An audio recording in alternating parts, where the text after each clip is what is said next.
না করার কারণ নাই তো, তাহলে অপরাধ না করে থামে যাবো কি দুঃখ, অল্প কাজে থাকা লাগবে, অনন্তকাল আমরা জান্নাত অটোমেটিক আমাদের গ্রান্টেড। এই জন্য তাদের অপরাধ থেকে বাঁচার কোনো গরজ নাই। খ্রিস্টানরা মনে করে ঈসা আলাইহিস সালাম তিনি শুলে চড়ে, যদিও তিনি শুলে চড়েন নাই কোরআনের বর্ণনা অনুযায়ী, তিনি আত্মাহুতি দিয়ে আত্মত্যাগ করে আমাদের সমস্ত পাপের দায় তিনি নিয়ে নিছেন। এটা কারা মনে করে? খ্রিস্টান।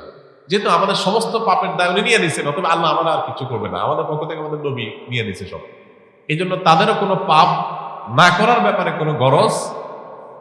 ইসলাম এমন এক দিন, যে দিন বারবার করে কোরআনের পাতায় পাতায় বলেছে ও আল্লাহ তাজিরু ওয়াজিরাতুন বিজরা উখরা, কারোর পাপের বোঝা আর কেউ বহন করতে পারবে না, কোনো অপশন নেই।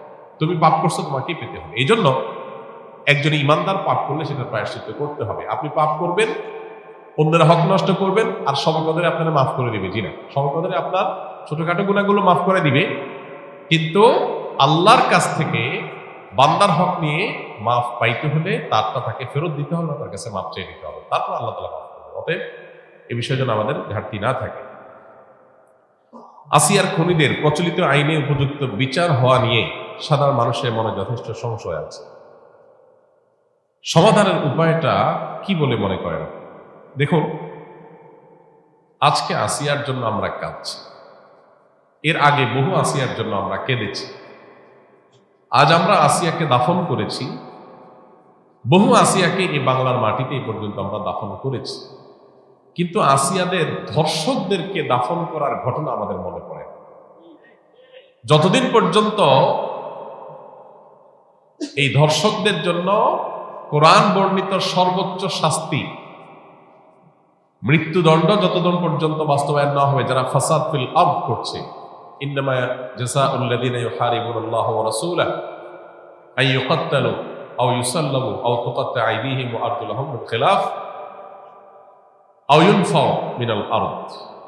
এই শাস্তি যতক্ষণ পর্যন্ত বাস্তবায়ন না হবে, চরম শাস্তি দেওয়া না হবে, এবং বিচারের যত ফাঁক ফোকর আছে এগুলো যতদিন বন্ধ করা না হবে, ততদিন পর্যন্ত আসলে এগুলো বন্ধ হবে না। আমরা কখনো কাঁদবো, কিছুদিন কান্নাকাটি করি, আবার থেমে যাব, আরো কোনো আসিয়া কান্নার আওয়াজ আমাদের কানে আসবে, তখন আমরা আবার আনতে করে চলে যাব।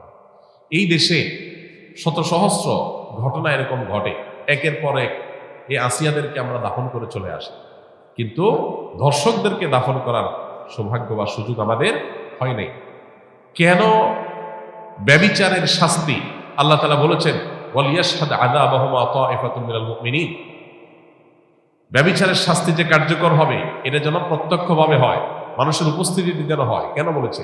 কারণ মাকাসিদুশ শরিয়া বা শরিয়ার উদ্দেশ্যই হলো মানুষের জীবন, সম্পদ, ঈমান, মানুষের পরিবার, এই সব কিছুর হেফাজত এবং সংরক্ষণ। এই জন্য শরিয়ত এসেছে। এই জন্য যেই অপরাধের শাস্তি প্রত্যক্ষ হলে সমাজ সোজা হয়ে যাবে, অপরাধীরা সোজা হয়ে যাবে, সেটাকে প্রত্যক্ষ করতে বলেছে শরীয়ত।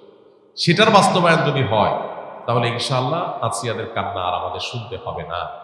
মানব রচিত বিধিবিধান দিয়ে আজকে হয়তো একটা ফাঁক বন্ধ করবেন, কালকে আর 5টা ফাঁক তৈরি হবে। চিরতরে ফাঁক বন্ধ করা সম্ভব হয় না। ফাঁক ফোকর জন্য যদি বন্ধ করতে হয়, যাতে করে অপরাধী কোনোভাবে পার না পায়, তাহলে আমাদেরকে অবশ্যই শরিয়া আইন বাস্তবায়ন করার দিকে যেতে হবে। কোনো মুসলমান যদি শরিয়ার আইন বাস্তবায়ন না চায়, সে মুসলমানই না। আপনি যদি বলেন যে আমি শরিয়া চাই না, শরিয়া দ্বারা শাসিত হোক আমার দেশ বা আমি নিজে এটা চাই না, তাহলে আপনি নিজেকে মুসলমান দাবি করার কোনো নৈতিক অধিকার নাই। শরিয়া এটা শুধুমাত্র চুপ খাওয়ার জন্য আসে নাই। আপনি পারছেন না শরিয়া দ্বারা শাসিত হতে, অপরাধ বোধ আপনার মধ্যে আছে যে আমি পারতেছি না বা আমরা পারতেছি না, এটা একটা লেভেল পর্যন্ত চলে। কিন্তু আপনি চান না, পছন্দ করেন না, এটা চলে না। এটা মানে হলো আপনি বিদ্রোহ করলেন, অস্বীকার করলেন, ঈমান থেকে খারিজ হওয়ার মতো বিষয়। এই জন্য ভাই, মানুষ, আমরা উন্নত পৃথিবীর উন্নত দেশগুলোতে জানি যে প্রচুর পরিমাণে সেখানে তাদের আপনার টেকনোলজিক্যাল সাপোর্ট আছে, তাদের কাছে অপরাধীদেরকে শনাক্ত করার হাজারটা সিস্টেম আছে, কিন্তু যেই পরিমাণ ধর্ষণের ঘটনা এই সমস্ত দেশেও ঘটে, আপনি অনলাইনে একটু সার্চ দিলে দেখতে পাবেন যে কোনোভাবেই সেগুলো তারা থামাতে পারছে না। কর্মস্থল থেকে নিয়ে শিক্ষা প্রতিষ্ঠান পর্যন্ত কোনো জায়গায় তাদের নিরাপদ না। নারীর নিরাপত্তা নিশ্চিত করবার জন্য শুধুমাত্র ইসলামী শরিয়ার বাস্তবায়নই না, ইসলামী বিধিবিধান এবং ইসলামী যে লাইফস্টাইল সেটা ফলো করা জরুরি।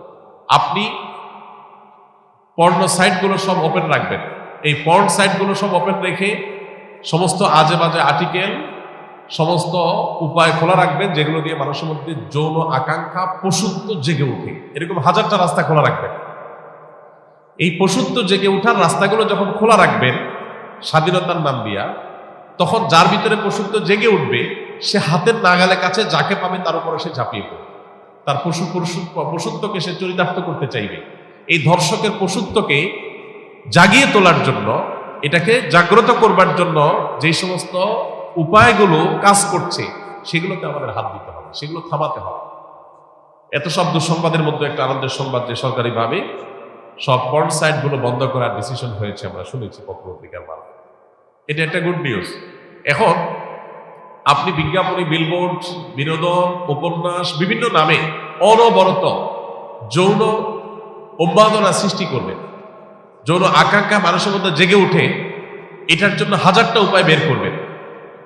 এরপরে বলবেন সবাই নিজেকে নিয়ন্ত্রণ করা। এটা হাস্যকর। ইসলাম এই আইডিওলজিতে বিশ্বাসী না। ইসলাম বলে, আল্লাহ বলেছেন ওয়ালা তাকরাবুজ জিনা, তোমরা জেনার কাছেও যেও না, কারণ জেনার কাছে গেলে মানুষ জেনা থেকে ফিরে আসতে পারে না। এই জন্য আল্লাহ বলছেন চোখের হেফাজত করো। আল্লাহ বলেছেন কুল্লুল মুমিনিনা ইয়াগুদ্দু মিন আবসারিহিম, চোখকে অবনত রাখো। কেন? কারণ চোখ দিয়ে তুমি যদি বিজ্ঞাপনে, বিলবোর্ডে, পত্রিকার পাতায়, মোবাইল স্ক্রিনে, অনলাইনে, অফলাইনে কোনো পরনারীর সৌন্দর্য তুমি অবলোকন করো, অবলোকন করার পর তোমার মনের ভিতরে অস্থিরতা আসবে, তোমার মনের ভিতরে যৌন আকাঙ্ক্ষা চরিতার্থ করার চাহিদা জেগে উঠবে। এই যে জেগে উঠবে, এই জেগে উঠার পর এটাকে নিয়ন্ত্রণ করাটা কঠিন কাজ, সবাই পারে না। কেউ পারে, কেউ অ্যাক্সিডেন্ট করে। এই জন্য শরীয়ত বলেছে নিয়ন্ত্রণ করতে, আর আজকের ভোগবাদী পৃথিবী বলছে অনিয়ন্ত্রিত করতে স্বাধীনতার নাম দিয়ে। আপনি মানুষকে লাগামহীন করে দিবেন, আবার বলুন সবাই যার যার যাকে নিয়ন্ত্রণ করো। এটা হাস্যকর, এটা সম্ভব না। এই জন্য দুইটা জিনিসে বাস্তবায়ন আসিয়াদের কান্নাকে থামাতে পারে। নাম্বার এক, আমাদের সমাজে নীতি নৈতিকতার যে ভিত্তি নড়বড়ে হয়ে গেছে। নামাজ কালাম পড়ে, কিন্তু ইসলামের অন্যান্য বিধিবিধান, চোখের হেফাজত করার জন্য ওইরকম পরিবেশ, ওইরকম এনভায়রনমেন্ট, এগুলো আমাদের দেশে নাই। এগুলো আমাদের মুসলমানদের সমাজ আজকাল নাই। না থাকার কারণে কি হয়েছে? মানুষ তার ভিতরে যৌন আকাঙ্ক্ষা জেগে উঠছে, পশুত্ব জেগে উঠছে, ধর্ষকরা দর্শক হয়ে উঠছে। এই জন্য একদিকে ইসলামের এই অনুশাসন, বিধিবিধান, এগুলোকে কঠোরভাবে মেনে চলার জন্য চেষ্টা করতে হবে। পশ্চিমাদের শেখানো পথে আমরা স্বাধীনতার নাম দিয়ে মেয়েদেরকে পণ্যে পরিণত করব, তাদেরকে ভোগ্য পণ্যের মতো করে উপস্থাপন করব। ছেলেদেরকে আমরা তাদের যৌন আকাঙ্ক্ষাকে জাগ্রত করে তুলব, আবার অপর দিকে বলবো না সব মেয়েরা সেফ থাকতে হবে, তাদের কোনো কিছু হতে পারে না। এটা সাংঘর্ষিক এবং আপনার পরস্পর বিরোধী কাজ। এজন্য একদিক থেকে ইসলামের অনুশাসন মানতে হবে, নীতি নৈতিকতা, এটা আমাদের সমাজে চর্চা বাড়াতে হবে। আর অপর দিকে এ ধরনের অপরাধকে সংগঠন করলে তার জন্য কোরআনের দেওয়া সর্বোচ্চ শাস্তি প্রকাশ্যে বাস্তবায়ন করতে হবে। এই দুইটা প্রচেষ্টা যদি সমান্তরালভাবে হয়, বিচার থেকে আইনের ফাঁকফোকর দিয়ে বের হওয়ার যত রাস্তা আছে এগুলো যদি বন্ধ করা হয়, ইনশাআল্লাহ এ ধরনের নির্মমতা কথা আমাদের আর শুনতে হবে না। আল্লাহ আমাদেরকে সে সুদিন দান করুন। আমরা যেন এই সমস্ত অনাচার, এই সমস্ত অবিচার, এগুলো থেকে আমাদের সমাজটাকে মুক্ত করতে পারি, সেই তৌফিক আল্লাহ তাআলা দান করুন। শবে কদরের নামাজ কত রাকাত, নিয়ত কিভাবে করতে হয়, কি কি আমল আছে? শবে কদর বছরের সবচেয়ে শ্রেষ্ঠ রাত। এই রাতের ইবাদত খায়রুম মিন আলফি শাহর, হাজার মাসে ইবাদতের চাইতে উত্তম। এই জন্য এই রাত জেগে আমরা ইবাদত করার চেষ্টা করব। কিন্তু ইবাদতের নির্দিষ্ট কোনো ফরম্যাট, নির্দিষ্ট কোনো পদ্ধতি কোরআন বা হাদিস শিখায় দেয়নি যে আপনাকে নামাজ পড়তে হবে এত রাকাত, প্রথম রাকাতে অমুক সূরার সাথে তমুক সূরা এতবার পড়তে হবে, দ্বিতীয় রাকাতে অমুক সূরার সাথে অমুক সূরা এতবার পড়তে হবে, এরকম কোনো ধরা বাঁধা নিয়ম বলে দেওয়া হয় নাই। অতএব শবে কদরের নামাজ বলতে আলাদা কোনো ফরম্যাটের নামাজ নাই। আপনি দুই রাকাত করে নামাজ পড়বেন, ধীরে ধীরে সুন্দর করে যে কোনো সূরা দিয়ে পড়তে পারেন, যে কোনো সূরা যে কোনো সংখ্যকবার পড়তে পারেন, নির্দিষ্ট কোনো ফরম্যাট ঠিক করা নেই। শবে কদর উপলক্ষে একটা জিনিস শুধুমাত্র হাদিসে শেখানো আছে, এটা একটা দোয়া, আল্লাহুম্মা ইন্নাকা আফুউন তুহিব্বুল আফওয়া ফাআফু আননি। আল্লাহ আপনি ক্ষমাশীল, তোমাকে পছন্দ করেন, আমাকে ক্ষমা করবেন। এর বাইরে শবে কদরের নামাজ বলতে আলাদা নিয়মের কোনো নামাজ নাই। নামাজের বাইরে আপনি কোরআন তেলাওয়াত করবেন, দোয়া করবেন, জিকির আজকার করবেন, তাসবিহ তেলাওয়াত করবেন, বিভিন্ন নেকামল করবেন, দিনই প্রস্তুত করবেন, বিভিন্নভাবে আপনি রাতটাকে কাটাবার চেষ্টা করবেন। সবে কদরে কি আসলে ভাগ্য পরিবর্তন হয়? ভাগ্য পরিবর্তন করতে কি কি আমল করা দরকার? ভাইরা আমার, লাইলাতুল কদরে মানুষের ভাগ্য লিপিবদ্ধ হয়। ভাগ্য লিপিবদ্ধ হওয়ার 4-5টা স্তর আছে, 4-5টা লেভেল আছে। বিভিন্ন লেভেলে লেভেলে মানুষের ভাগ্য নির্ধারণ হয়। মানুষের সৃষ্টির হাজার বছর আগে, 50,000 বছর আগে আল্লাহ তাআলা মানুষের তাকদীর লিখেছেন। আবার মাতৃগর্ভে থাকাকালীন সময় আরেকটা লেয়ারে লেখা হয়। এরপরে প্রত্যেক বছর লাইলাতুল কদরে আবার সেই চূড়ান্ত যেটা লেখা আছে এজমালি, ওইটারে বিস্তারিত লেখা হয় প্রতি বছর লাইলাতুল কদরে।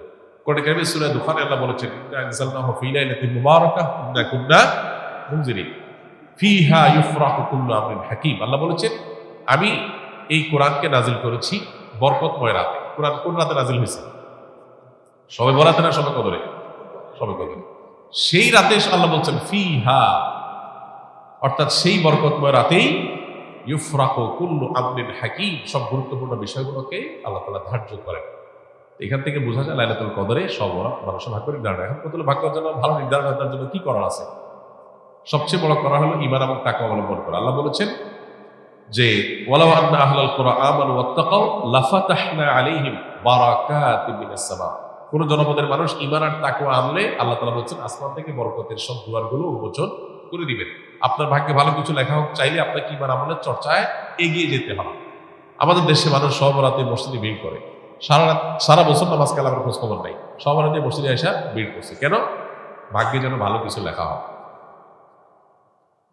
একজন চেয়ারম্যান সরকারের কাছ থেকে রিলিফ পাইছে বা জনগণকে বন্টন করার জন্য জিনিসপত্র পাইছে। তো চেয়ারম্যান সাহেবের পাতি যে সমস্ত নেতা আছে বা জেলা চামচা আছে, সহযোগী আছে, এরা ভাগ নিতে আসছে। এক চামচা নির্বাচনের আগেও ছিল না, পরেও ছিল না, ভোটের সময় ছিল না, পরেও ছিল না, কোনো কিছুতে নাই। এখন যখন সরকারি চাইলে এসে হাজির হয়ে গেছে, গমা এসে হাজির হয়ে গেছে, সে এসে ভাগ নিতে হাজির হয়ে